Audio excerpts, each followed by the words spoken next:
Okay, so as I talked about in one of my earlier videos, I've always been a voice recorder for, like I said, for a very long time. And so how it works is it's just audio recording. Sometimes it's like if you think about, well, what do you mean audio recording? Sometimes it's like journaling. So I'm just talking about my thoughts, instead of writing in a notebook, journaling that way, writing, I'm, speaking it out. Other times it's, what you call working things out, so you work through those things, so there's something going on. So versus journaling, I'm talking about my day and, how things are going in my life and that sort of thing. Working it out and talking about it in that way is, really being intentional about hearing myself speaking those frustrations or experiences. It could be, a love thing, or it could be something at work or whatever, what have you. I'm going in on audio, recording myself with the intention of what you might call uh, going in for the breakthrough. So I'm really going in and hoping that, with the intention of getting to the other side of the thing, hearing myself, and at times in that movement, the Holy Spirit will step in and give me guidance. So, what I call working it out. and And the other way I'll do something like this in terms of audio recording, um, and now I'm, find myself doing it more here on video, would be prayer. So because I'm going in and expecting the Holy Spirit to come in, to really touch that high place. If I really feel like I need to capture the moment, I'll turn on the recorder and I'm just, praying to God and capture it. Sometimes that doesn't work though. Sometimes the turning on the recorder is an interference. It's like it's a very private moment with God. At times what I've done is I've been in prayer. Holy Spirit is taking over, so I feel the connection, and you know, I'm receiving the information. I've walked over to the recorder and tried to capture it, and I interfered. I interfered and broke uh, broke the spirit, and so I have to be very careful with doing that. But right now I have it on, and I may share this because it's part of the real process. I find myself now, like I look back on some of the videos that I posted, and it's just thoughts and, processing through things, just kind of having some casual conversations. Um, but I think a lot of us are feeling it's very intense right now. It's intense moments. So turning on the video right now is really um, it's for breakthrough. It's really for breakthrough, and it's kind of hard to do it on video because, say, for instance, I'm just in thought, and I'm hearing and listening. So that's what you're gonna see, just me being quiet. Versus the audio, I can place it on pause if I need to, or just, it's just you. If I'm listening to the audio tape, and it's just, of course, been for my information only. There's just that blank space of me sort of hearing and listening to God. So it's different. But, and I don't understand, like right now, I really want to cry. It's that kind of energy around me. And it's not just me, it's an energy in the air. Um, and so it's very emotional. Um, emotional time right now, just, today, in this moment here. And when I talk about, the tag, God's child, full freedom, it's truly getting free. And um, I promise you, this whole thing that's happening with me online is totally brand new. I'm extremely, extremely private to a fault. I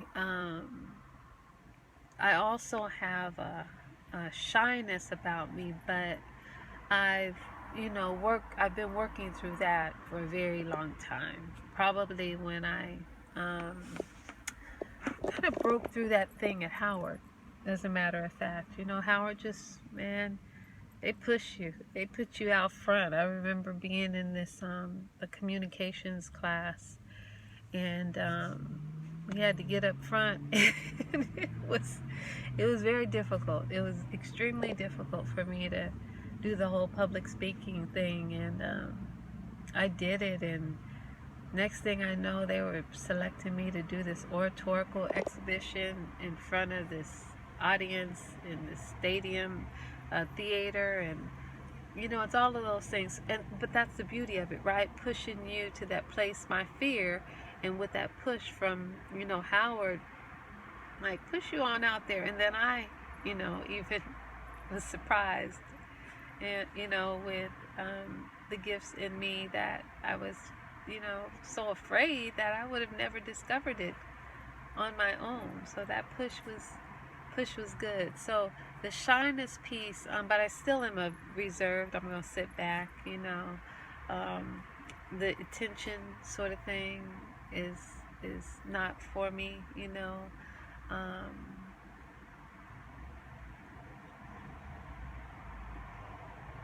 but here I am.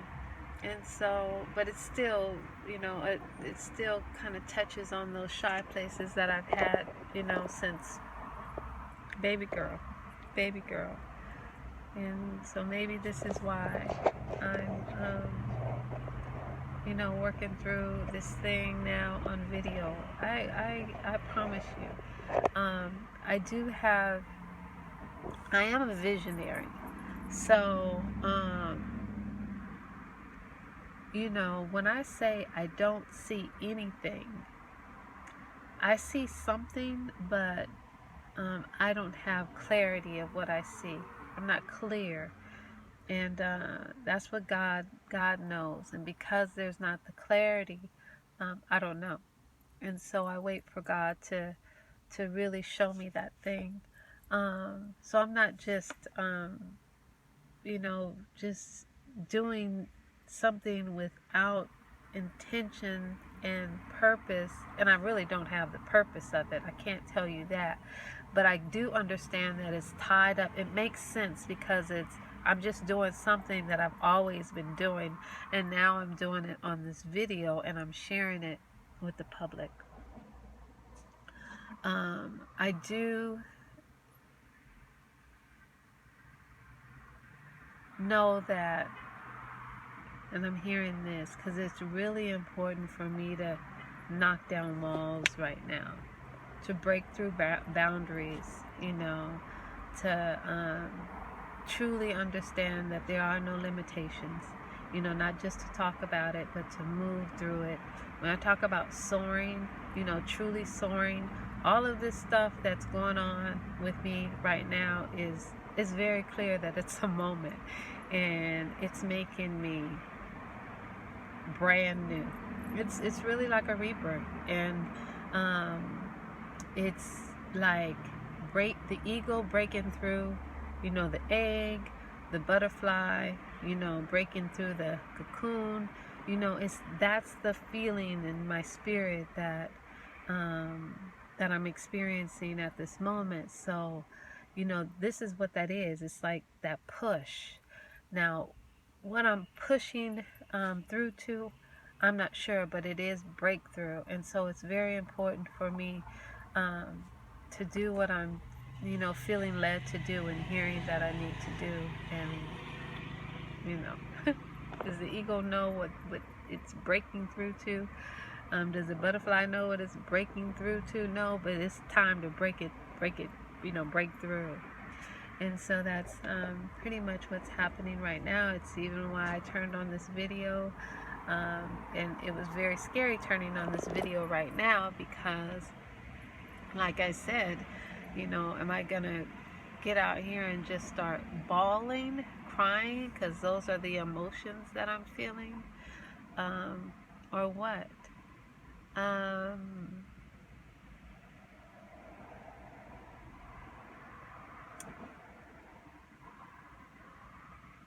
It reminds me of,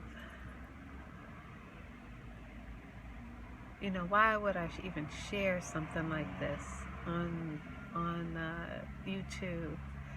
But I think, that oftentimes, the cuteness and the beauty and the wonderful and all of that, we love to share that thing.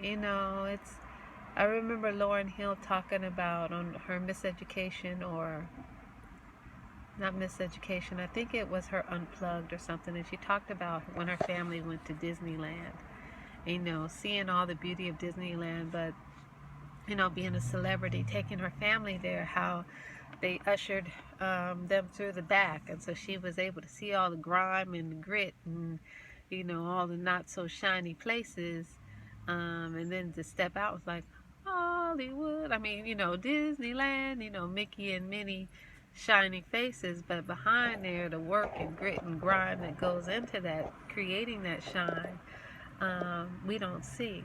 And so that's kind of what I'm doing here. It's the, I don't want to do that. I know that God has not put me out here to do that, and that's what I was talking about in terms of that narcissistic kind of thing that I see out there, that, we're just creating another Hollywood out here on YouTube. And, I would never partake in that. And I can say this is an interesting thing too.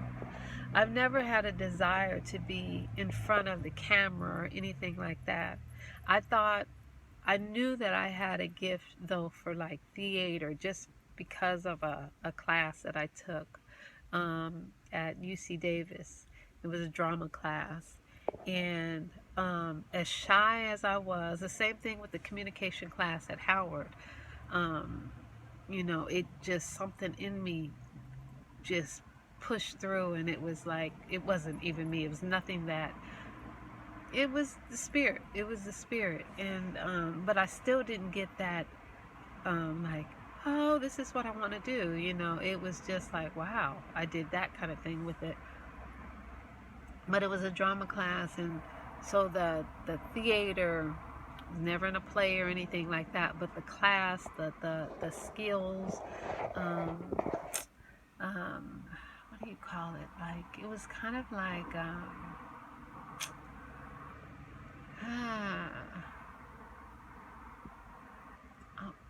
master class doesn't make any sense, but it was one of those classes in terms of the theatric skills that we were learning, so pulling things out of us, and I don't know what you call that, putting us in situations and then kind of freestyling out of those moments, so giving us a scenario, and so it wasn't like script, it was really innately kind of pulling things out, and acting off of the cuff, and that sort of thing.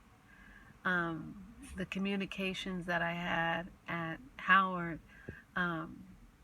it was the same thing in terms of creativity. So writing the presentation, and then understanding, and it was like the Apollo, because I'm dealing with us and all black students, and so you had to come with it.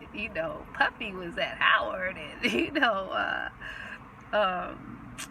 and I say that Jay-Z he didn't go to Howard, but that's where I saw him right before he blew up. He was right there at the Fine Arts Building with a little small circle, killing it. My daughter just fell in love with Jay-Z. She was a little baby, but we were watching this little kid. I mean, he was a young, young man just blowing it up. It's crazy, and just all of the greats, of course, that came through Howard, including my grandmother. Just, so it's no joke. It's not just like you talk about communication. You don't know who's sitting in front of you, listening and watching you. And so it was not just, it was huge. It was really, really huge. And so it was something else. And I lost my train of thought. But I can say that was never my thing. It just, something would happen there. And it's not my thing. So I'm not getting on here, trying to make it to Hollywood. But I have always had the desire to creatively write the movie, create the movie, take these visions, these things that I see, and present it that way. So that's, what I plan to do, not one of the many things. And so maybe this plays a part of it. I have no idea. When I first went to Howard, I actually wanted to go into communication fine arts. I really wanted to go into film. But my purpose for going to Howard then, like now, now that I'm here, is because I have my daughter. And so I got practical. It's like, I gotta get a job like quick, and, and all of that. And I would have did it differently. If I had to do it all over again, I would have done it differently, and I would have gone on into fine arts and film school and that sort of thing. Not to be an actor, but and I know that I was supposed to go down that pathway because, and I tell you, it was like the universe was calling me.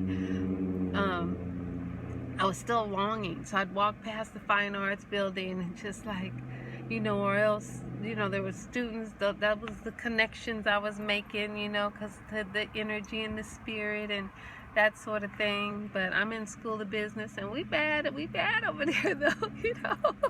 I love School of B, and it was some major players coming out of there. I love them. I love us and everything about it. But I look over communications, I look over at film, fine arts and all of that, and it's just like, that's really where I belong. But anyway, I was getting off of a bus, and somebody said, hey, are you Julie Dash?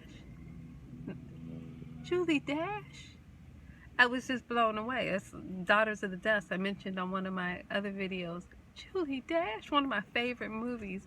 And I went, no, but in my heart of hearts, I was like, they thought I was Julie Dash. And so I had to go back, Julie Dash, thinking, God, what was that? And then even when I started, so I went back looking at some of her younger pictures and stuff, and she's a little older than I am. And I thought, well, I guess so. I guess, that could have been Julie Dash. But for me, it was just like that not going. I'm supposed to be writing and directing and, some things like that, and doing some things. And then even when I came home, right out of Howard, and I came home, came to California, I was still planning on doing some things in that area. So I think it's gonna happen. I have some visions that God has placed down in me, but I don't know what took me down that path. But this is what I talk about when I talk about, this is what you would call a breakthrough. So I would normally turn on the recorder in this conversation I would be having about, just kind of working through, God, what's going on? What's the bubble? Why am I feeling the tears and the emotions? And I'd go back and I'd say, like right now I'm thinking, God, when you were a baby girl, okay, you were shy and all of this. And I was extremely, extremely shy. So I'm traveling through, I traveled through that childhood. I'm a little comfortable with doing it now, so I got to see how this process works. But I think I want to share the process I think that's what, I'm trying to get to that place of sharing just what happens to me on audio. And I promise you, I've caught some incredible visions, God's wisdom, that sort of thing on the audio. The visual right now and the fact that I'm sharing it publicly, I'm struggling with that and how this thing works for me. But it's just very emotional right now. It's very like tears here in my heart, and in here. And like I said, normally I turn it on and work through it till I heard the Holy Spirit, give me the answers and the directions. Um, so, um, we'll see. We'll see.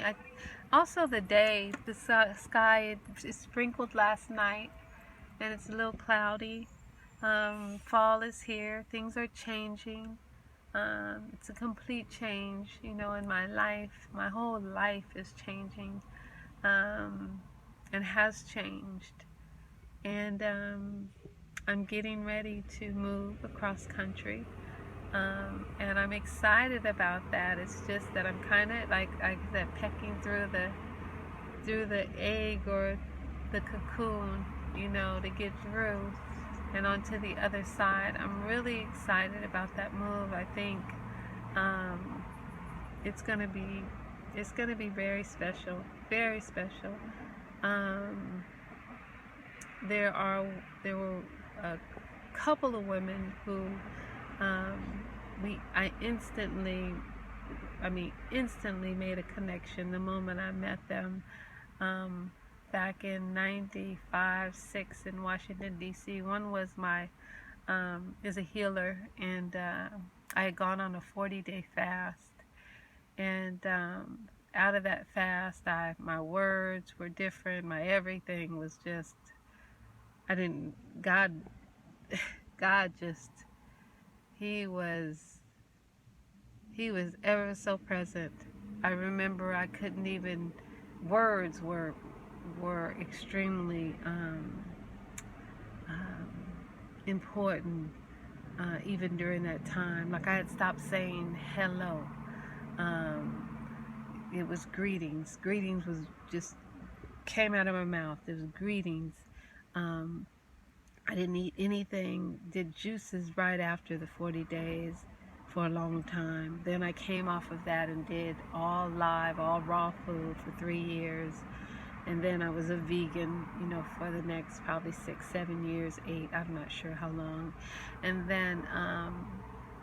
then once I came back here, so 95, not sure how long it was, but anyway, when my mother passed, I went to fish.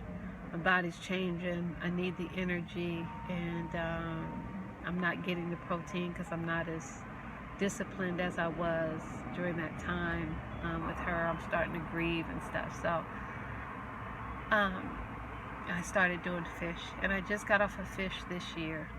So in 2005, from 2005 to this year, I was doing fish from time to time. So I guess you call that a pescatarian. But I was saying, after the 40-day fast, someone told me, you should have a colonic now. Because, man, just the 40 days of water flushing, and it was water and lemon, and the cayenne. And I've been doing that for 40 days. Somebody said, man, you've broken things. So they, taught me about the colonics, and I learned about the colonics. And so I went and had a colonic, and this sister she was amazing. Her whole spirit.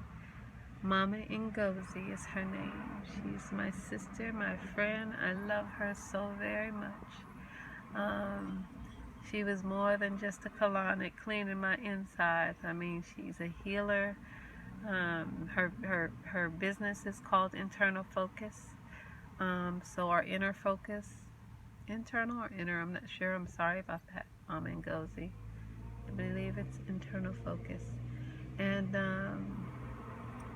we talked through things. I had like a 6-week session, so I went for 6 weeks to see her. So it was, laying on her bed for maybe an hour, talking and, being cleaned out. And but before I met her, I met her assistant. Her assistant was Diane, who did more than sit at the front desk, but she was at the front desk when I met her, but she was her assistant. Beautiful, beautiful sister, and God would, after that, we'd have many connections and exchanges of love throughout the years. But, instantly we connected. We connected like we were supposed to connect, it was a setup. And so I'm returning back to them, and so much more. We're going to be doing some beautiful work, and working through, our own internals, and growing, I should say, growing through to our next levels. And so we're excited. I'm very excited. Diane sent me pictures of the land, and I know right now in my life it's nature and it's land and it's all of that. And so she sent me a picture of her home and this big beautiful piece of property. The house is this little small 2-bedroom. It's really a duplex. So we have a neighbor. Her name is Kim. But the yard it's amazing. It's Tennessee. So you can imagine.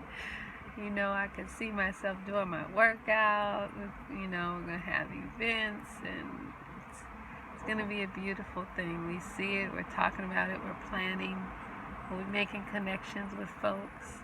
So it is, it's communal work. We all love elders, so we all love children, we love men and women. So we're looking forward. I'm looking forward to the next level, but here I am right now, and it's heavy, it's trusting, but breaking through this thing is like whoa, and surrendering to the spirit,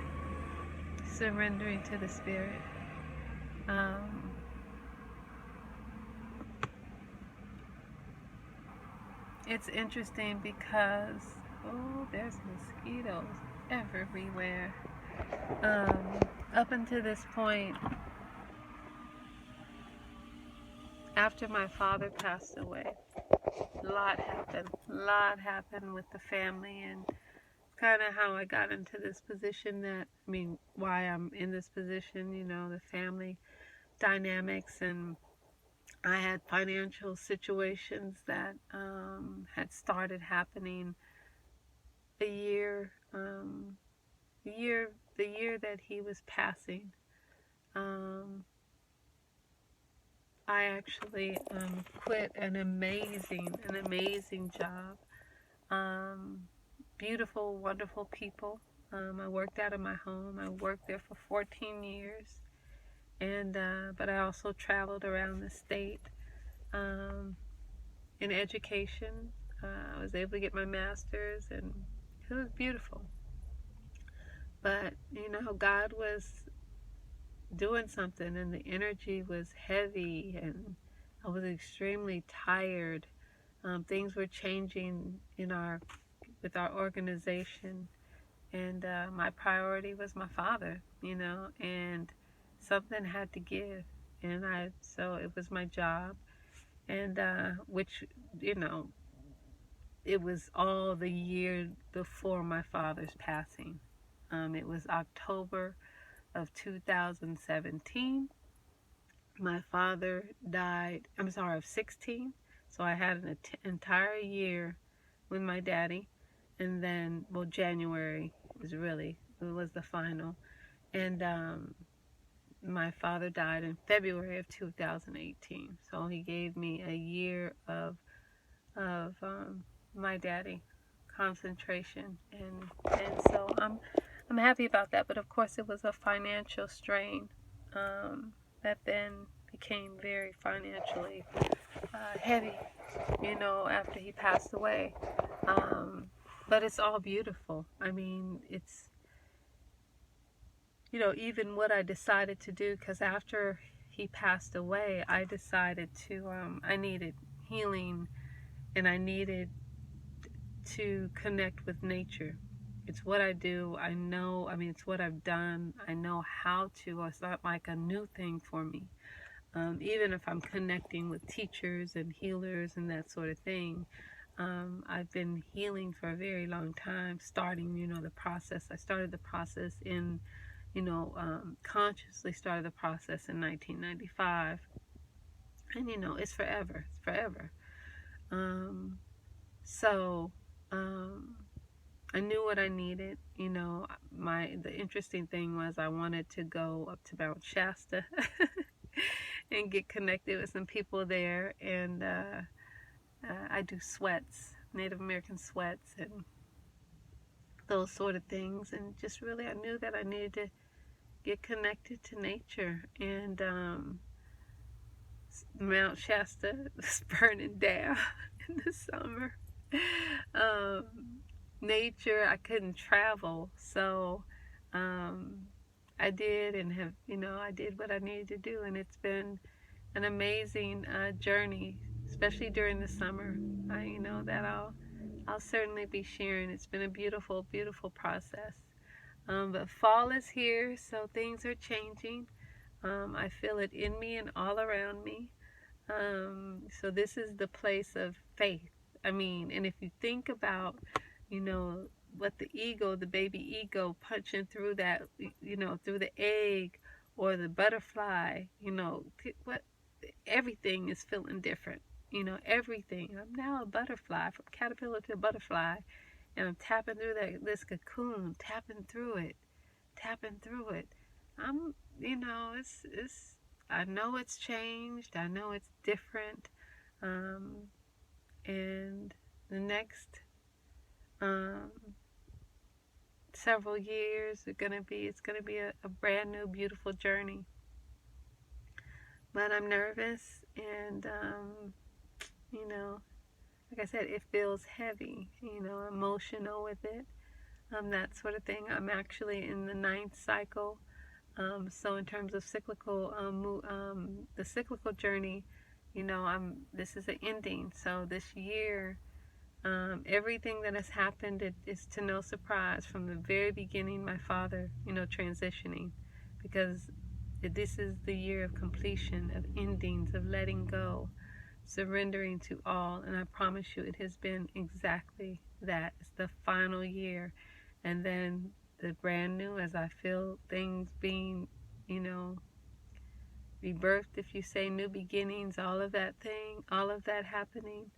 In 2019, 2020 is going to be just off the Richter, but that's really what's happening. So I'm like this, and if you anything is I'm taking off, any unnecessary baggage is being dropped. That's relationships, that's things, it's situations, all of it. It's being dropped, let go. And then I'll be so, and this experience is mine. And I think the one thing that has been the greatest thing ever in this whole movement, and my daddy would be extremely proud of me, that I don't care what people think. I don't care what people think. And it's been a struggle even getting here, And still, when you hear the little whispers and gossips and stuff, you want to set somebody straight, and that's been my thing. I still want to, check you about your life, since you want to check me about my life, right? And I don't, I was like, come on, Jill, you know better than that, right? But the place I don't care what you think, because God has really shown me, and that's why I don't care, because if I look over, at people, the people that are pointing fingers or saying things and that kind of that's forever and a day. It's forever and a day that people will do that to you. Forever and a day. I don't care how crystal clear you get. The more clearer you get, the more you'll have that. It's just that thing, it really kind of has to disappear. It has to become very small. That's for me. I think about it as my Smallsville. All of that. I'm not talking about people to disrespect people. I'm talking about all of that garbage that we can, all of that drama and garbage, and it's really drama because we don't want to deal with our own stuff. So that's why he tells us, take that big old log out your own eye. What are you even? Don't you see that big old log in your eye? How can you even see it? It's that thing. How can you even? What are you looking at over there for? And you're trying to take out the splinter in other folks, and you got that big old, big old rooted log all up and all in there. When you start getting to that place of understanding, you're like, that's why he says that. That's why he says that. But this was one of these tapes that I didn't want to have a focus. I just wanted to kind of talk, and it might not be for YouTube, but I'm trying to be as clear as I can be for me. And so, something that I'll kind of post. And it's a new day, and if anybody out there is feeling overwhelmed or, heavy, and emotional and all of that, it's part of the process. It's the season. You're not alone. My grandma used to always say, my folks, period, baby, just go through. Just go through. And I get that now. I mean, we've heard that for many ages. The old folks would say that, just go through. They say that because they get it. That's wisdom. That's wisdom. So put some weight on it. On the other side, it's glorious. Joy comes in the morning. That's real.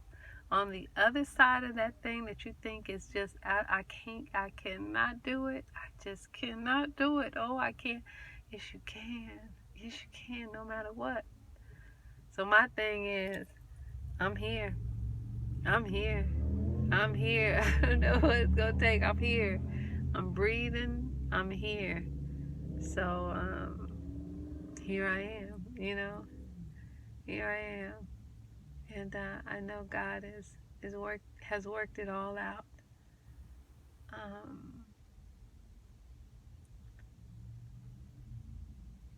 So I think with this one, it's just, like I said, it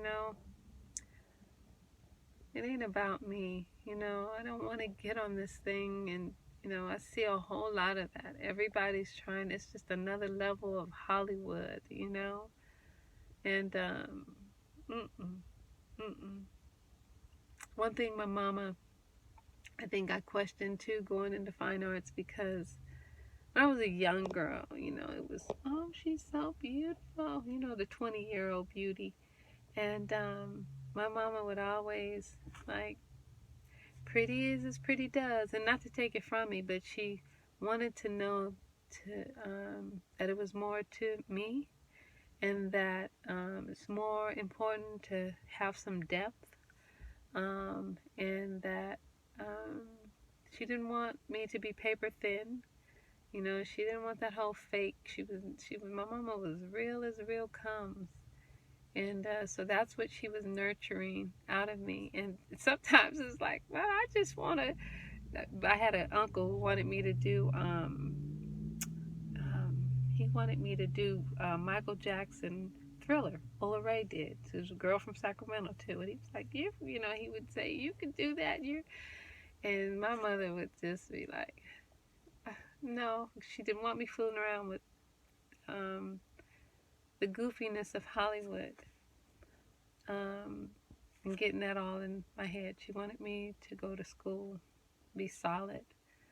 And I was young then, and shy as I was, I'd still go, but that sounds so cool. What? You know? But I get it now, and so I know for certain, I don't care if I got 1,000 videos out here, I promise you it's not for that. It's really to help. So if it's for me, even, and I don't like that because I've seen, even for me personally, seen folks come out on YouTube and get emotional, and like, that's goofy. But I get it. We want to be, those of us who are in a certain lane on this thing, we want to be clear. We want to be transparent. It's about helping and serving, not ourselves, not ourselves. And so that thing is even a battle, to make sure ourselves, aren't serving, and, not looking for the gold star. It's a whole lot of people in this world doing a whole lot of things. A lot of it is the same things that we're doing. You don't have to be that one. You don't trying to be the one. you gonna die trying to be the one. It's like, God has given us all greatness. We just got to find that thing that he gave us to do, and not try to, do other people's stuff. Be you. That's what, when you hear people say, you are the greatest you that you can be, or your greatness lies in being you. There is only you, getting out here or anywhere and looking and trying to be like Beyonce and Jay-Z, or trying to be like, Oprah Winfrey, and, just be you. Be you. And that's when we'll see our amazing greats. That's when we'll see that next level of Aretha Franklin's and James Brown's, and I'm talking about singers, but we got a whole world of folks, that we can start listing in all areas and walks of life. The great ones, when we are real with who we are, real with ourselves, not trying to be imitators or duplications, because we can't. That's where we'll be, just trying to imitate something. Just, God has locked this thing down. He's put some stuff in all of us that is absolutely, completely amazing. That's why, you hear people, when you say turn in, go in. Like, I'm out here because I've gone in, and now God is saying, okay, now come out. And I'm coming out to see what this thing is. But internally, that's where my comfort zone is. I'm 24/7 on an audio tape, 24/7, in meditating, 24/7, just me, in isolation. And now I'm comfortable, or becoming comfortable, because I have to be, with coming out, because that's what God is doing. He's bringing me out. And so this thing right here is helping me, as crazy as it feels for me, as crazy as it might feel for others. It's that thing. And on the other side, I'm doing something, doing that thing that I'm supposed to be doing. But it's me. It's my vibration. It's my frequency. It's who I am. I'm not, copying anybody. I'm not, oh, that's what you do. No, it's because I've been in. And that's what I would say to especially the young babies, 20-year-olds, man. You guys are on a whole different level. You're on a whole different level, man. So you got stuff locked up in you that is just like out of this world. Don't try to be like the girls on reality TV. Don't look to YouTube and see, oh, that's what they're doing. Even your hair, your makeup, your dress. I mean, we can learn from others, but there's some stuff that's in you. Do it. But you got to go in and see what it is for you to do. And that's the one thing about this whole YouTube, all of that. It's okay. I'm gonna be like you because I see you. Because you all out here like this. Um, and so it's hard for people to remember. That's why I talk about nature. Because we in here in this phone. Then I'm gonna look like you, and it becomes robotic, and it ain't real. It ain't real. And you want to be real. You don't want to be the cubic zirconia. You want to be the diamond. And the diamond is not, you're going to be the cubic zirconia trying to be like me. I don't care how you dress it up. You're still going to be the cubic zirconia. I'm trying to be like you. I'm going to be that. I'm going to be plastic.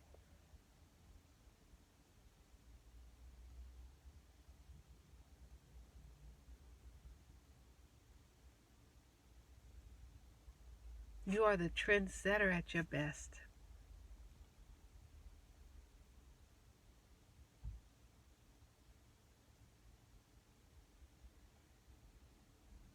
I don't know why I'm doing this, but here I am.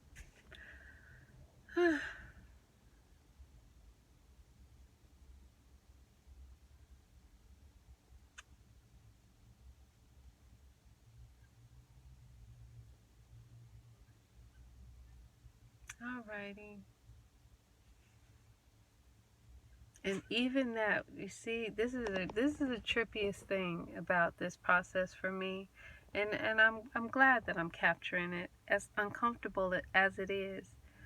I would be on audio, and at times my audio, just be myself and I talking, I would all of a sudden start doing that, talking as if I'm talking to an audience, and I'm in my bedroom on my bed, um, in an Indian style or what have you, with my recorder there, and I'm starting to talk like I'm talking to an audience. It's the same thing here, and ain't nobody listening to me.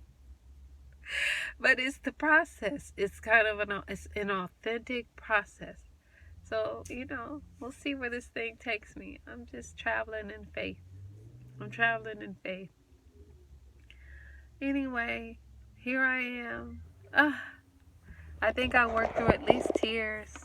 At least tears. I could talk forever. It's what I did the other day. I found myself talking for 2 hours, and then I got back on. These are audio tapes, though. I talked for an hour. So I certainly could sit here and talk. But this is how I process. We all need therapy. I used to talk a lot to my father, a lot to my nanny. She died many, many years ago. Um, there have been, there's intimate friends that I share with. But there's some things you got to work through yourself. There's some things that I won't, discuss here.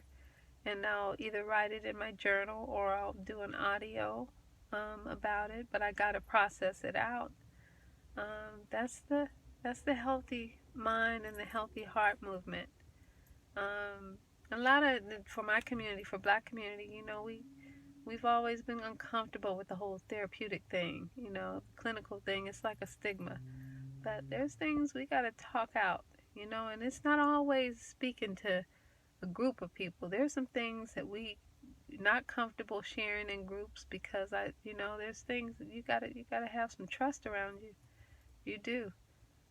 Because once you let that thing loose and you're wounded and you're weak and you're not understanding the process of healing, um, then you get shame, and then if there's somebody in the group that has loose lips, um, they got loose lips. And if you're not comfortable with that thing, being shared with others and that sort of thing, then it's a stumbling block for you.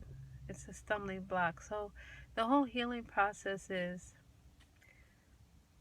it's something else. But I will say this, that once you do share, it is freedom. And you can't worry about the shame of it. You can't worry about what people do with it. or any of that. Um, just so stay focused on your healing, um, and your growth, um, your freedom, and you'll be okay. But there are some things that it's really you getting out with maybe an individual, a counselor or something. Um, you don't want to be wilding out on Facebook and wilding out uh, on YouTube. But there are things that where you got some anger, you got fire in there, and you got to let it go. But you don't want to be hurt by, and you don't want to hurt others by releasing it that way. You want a healthy release. And like I said, if it's not talking to somebody or you can't trust the folks you talk to, I promise you, it sounds silly, but the audio tapes, audio is good too because you then can listen back. So say for instance, you wilding out and you need to release, you need to speak it out. And instead of jumping on this video and on Facebook and on the social media for the world to see, you put it on now even a videotape. And don't release that thing, but you can go in and see yourself talking to yourself. I had a mentor one time tell me, girl, you better put those things and put the phone up to your ears and talk it out like you on the phone. But it's real. It's real. Don't let nobody tell you it ain't real. Gotta get that stuff out, baby. It's freedom. It's freedom. And we gotta do what we gotta do to be free. How you do it, what's your best fit, your best source, do it that way. But you don't want to hurt yourself and hurt other people releasing. You don't want to do that. So,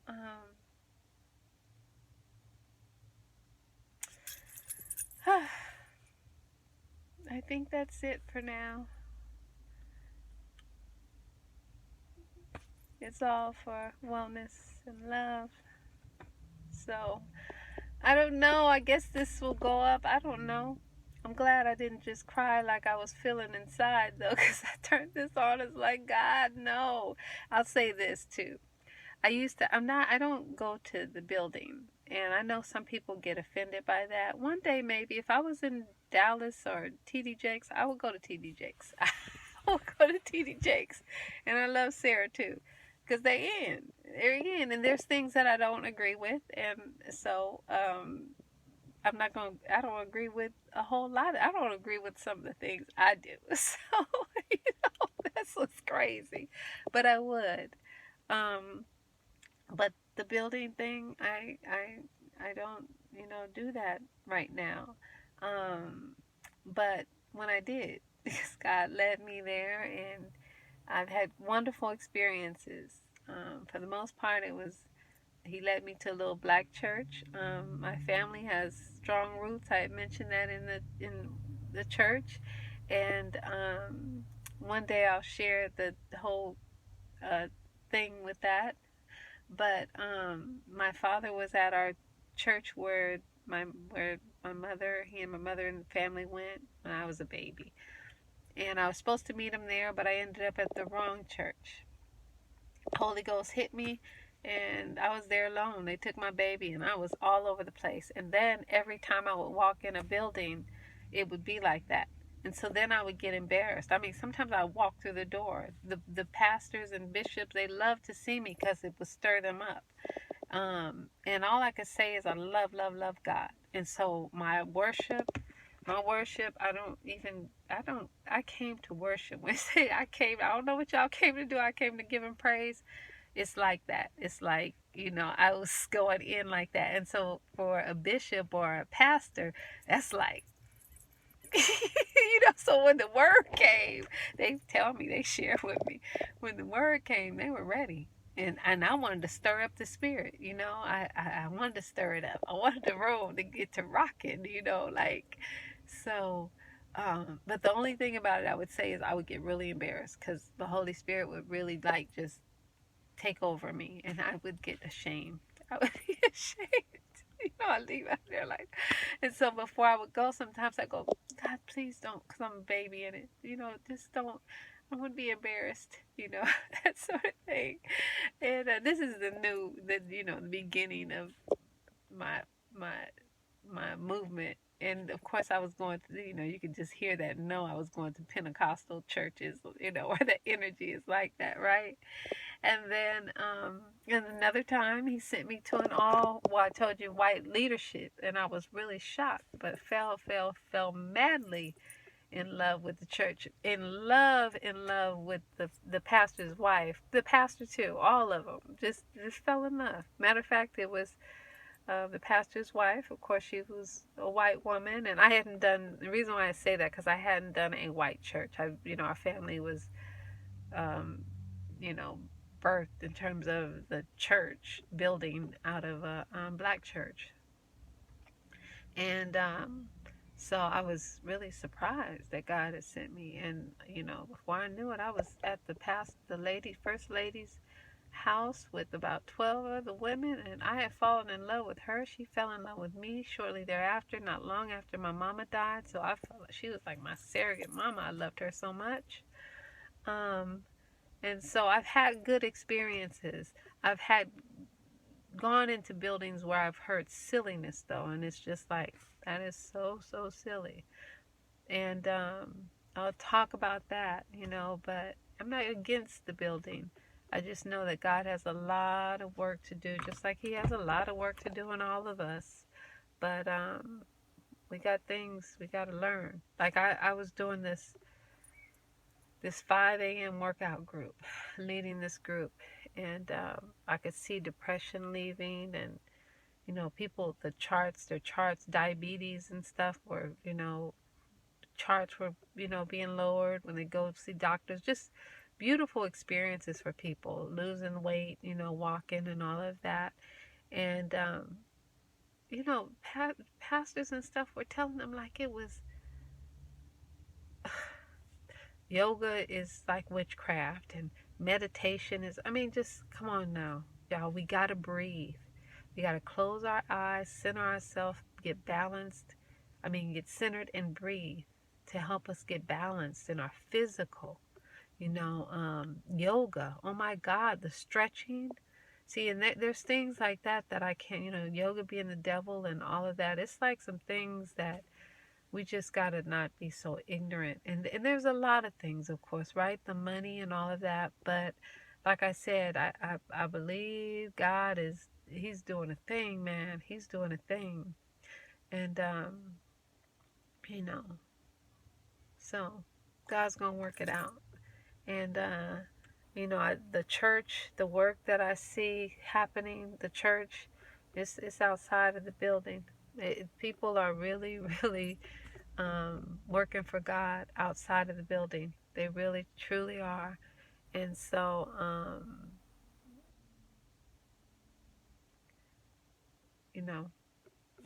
that's just kind of how it is for me.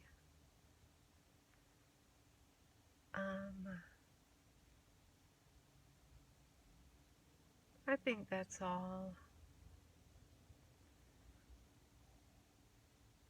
I don't know if I'll post this, but I'm trying to stay on the journey and on the course, so I probably will. Anyway,